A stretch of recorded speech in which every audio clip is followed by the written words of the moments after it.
Thank you so much for joining me. I'm Charlotte from Colorful Teaching for You, and today we are talking about creativity. So we're moving away from what we were talking about before, which is different forms of stress and how to overcome it. So we're actually focusing more specifically on creativity in regards to child development. But as we talk through all of this, you're going to see that there's a similarity between creativity and stress. Well, it's not a similarity, but it's a relationship. Okay? So, I don't know about you, but when I was a student, I was expected to learn what was taught and to fill out a millions of questions that just seemed overly difficult or tricky. I was expected to write poems, memorize poems, but I never really learned the structure of writing the poems, nor did I learn about the beauty of poetry until I was much older. And most of my assignments were pen to paper, which was super copious, and then you also had assignments like homework, which was just tedious. My gosh, was I bored. I don't know about you, but it really did affect me. So how about you and your kids? Was this something for you? Now, it is a wonder that I became a teacher. I'm just kidding. I was fortunate. I had some really wonderful mentors, some awesome teachers that helped me along because they saw what I didn't see in myself, and they challenged me. Now, this was a little bit further on in my life, like in grade 11. So in grade 11, I had a teacher who gave us free rein of an assignment. And let me tell you, when you're given free rein, some of us can be creative. So I decided to do my presentation on horse breeding because I was interested in horses back then. And I did a mini musical. So I sang, I danced, and I did a skit. Now, I also dressed up like a horse. This just excited me, right? But can you imagine this? I had to wait until I was in grade 11 to experience this joy. My point, my friends, is that even though I can't tell you about my experience in school, I can tell you with absolute vivid details this particular moment. I still remember running to the bathroom just so that I could change into my horse costume. I was filled with excitement and still quite nervous.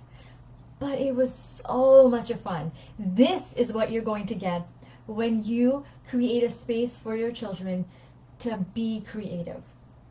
Now, I didn't buy my costume. I made it. I wrote my script. I put in a lot more effort into that presentation than I actually needed to. But you know what? That's what happens. When your kids are in the midst of creativity, they go all in.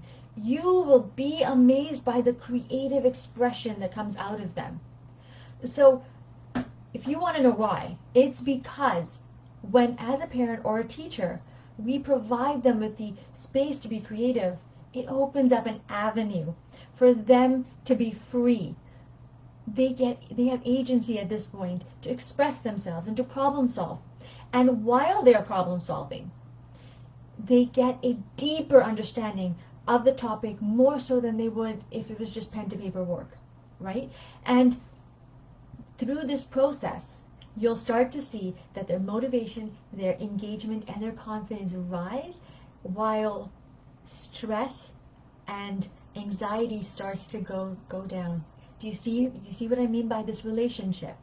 So if you've been here with me all week or the last 2 weeks and you're looking at working on your limiting beliefs and you've actually taken action, well, you're right on your way. But the one thing that's missing is creativity, and that's what we've got to integrate. Now, here are some really quick ways that you can integrate creativity into your day right away or into your children's lives. First is ask them what they are interested in, not what you are interested in, but what they're interested in. And then you, my friend, need to go on this journey with them. So don't let them do this on their own. It's really great one-on-one time that you're spending with them as well, right? The second thing is you need to help your kids map out their ideas. because this is not an intuitive thing for kids who are in grade 2 or in high school. They do need guidance, not to come up with the ideas, but just to show them how to formulate their ideas. Okay? The third thing is to be consistent, and not to be consistent, sorry, to schedule. Now, the reason you're scheduling this in and prioritizing this is for 3 reasons. I like the number 3 today, as you can tell. Number 1, you're busy, your kids are busy, you need to make time for it. There's number 1 reason for scheduling it. Number 2 is it gives your kids something to look forward to. And number 3, it allows you to be consistent. When you're consistent, your children get excited. So be consistent, okay? Now, as a teacher, or I can't say as a mom because my baby is quite young, so he's not going to join us on this journey for a while, but he will. One of the best ways that I implement this into my curriculum is through project-based learning. Now, if you're a teacher or a parent, and you're looking to empower your children by adding some fun, some creativity, innovation, and independent learning, then my friend, project-based learning is for you. The Creative Child community is officially open, and it will close on Saturday night at 11:59 p.m. Okay, so you get about a week. With this form of education, you, my friends, are going to not only see your children thrive, but so will you, because you're going to get your time back, right? All of the lessons, all the plans are going to be done for you. You're going to see video training, and you're going to get accountability and community to help support you. So, if you're interested in this, send me a private message. If you have questions, send me a private message, and I'll be really happy to get back to you. And if you get back to me in 24 hours, I have a special bonus for you. So, in the meantime, remember to send me a private message, but let's recap. The first thing we talked about was the importance of creative learning in child development.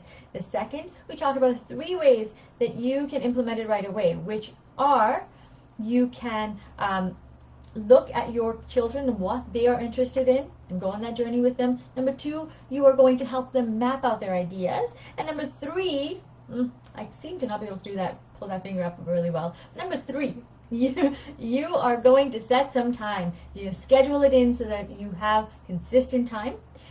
And the little thing here that I want you to think about, if you're an adult and you're not the child, add this in just to spice your life up a little bit, right? Have some spark, have some creativity in there. So find what motivates you and add some creativity into your life. Here, sprinkle it on, okay? And if you have questions about how you can do it, it's not part of the community, but you can still send me a message and I will help you. Now, we've also talked about the Creative Child community, wherever we can support you. If you're interested, send me a message or send me questions. Now, if you're interested, I'm excited to hear from you, and if you have any questions, send me. I can't wait to hear from you again. Now, all right, my friends, thank you so much for joining me. Remember to create, experience, and teach from the heart. I look forward to seeing you. Take care. Bye.